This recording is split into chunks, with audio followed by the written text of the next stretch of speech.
তোরা তো দেখো রাতের খাওয়ার জন্য মাছ, এখানে মাছ ভাজা করতে আসি।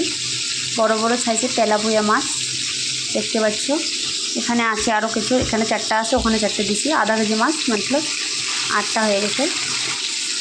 আর আমার জন্য দিয়ে দিচ্ছি ভাতে আলু সিদ্ধ। আর ওদিকে লাউ কদ্দু ঘাস করে নিয়েছি, যদি লাউটা দেখতে পাচ্ছ।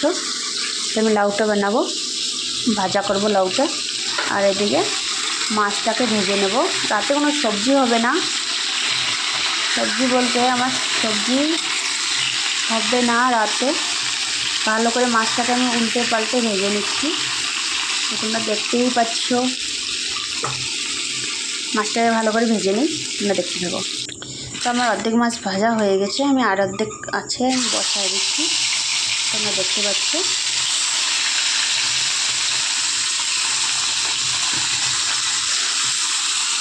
তো আমার এদিকে দেখো আদা মাছ ভাজা হয়ে গেছে, আদা বসিয়ে দিলাম। এটা পুরোটা ভাজা হোক ফাইনালে। দেখো মাছটা প্রায় লাল লাল করে ভাজা হয়ে যাচ্ছে, আর একটু হলে মাছটা হয়েই যাবে। তো এখানে আমি আলু সিদ্ধ মাখার জন্য একটু এটা ভেজে নেব তেলে একটু।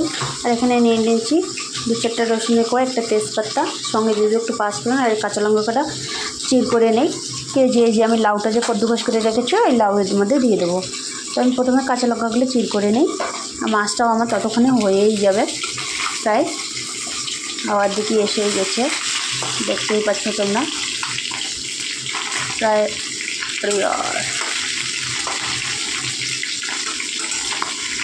তোমরা দেখতে থাকো পুরো ভিডিওটা।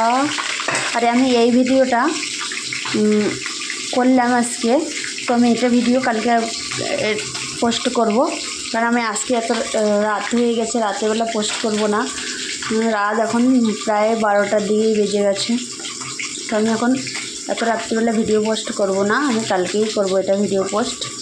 যেহেতু আমাদের রান্নাবান্না করতে অনেক লেট হয়ে গেলো আজকে, তাই আমি কালকেই করব। তো পুরো ভিডিওটা তোমরা দেখতে থাকো, মাছ ভাজা করার পরে কী কী করি তোমরা দেখতে থাকো।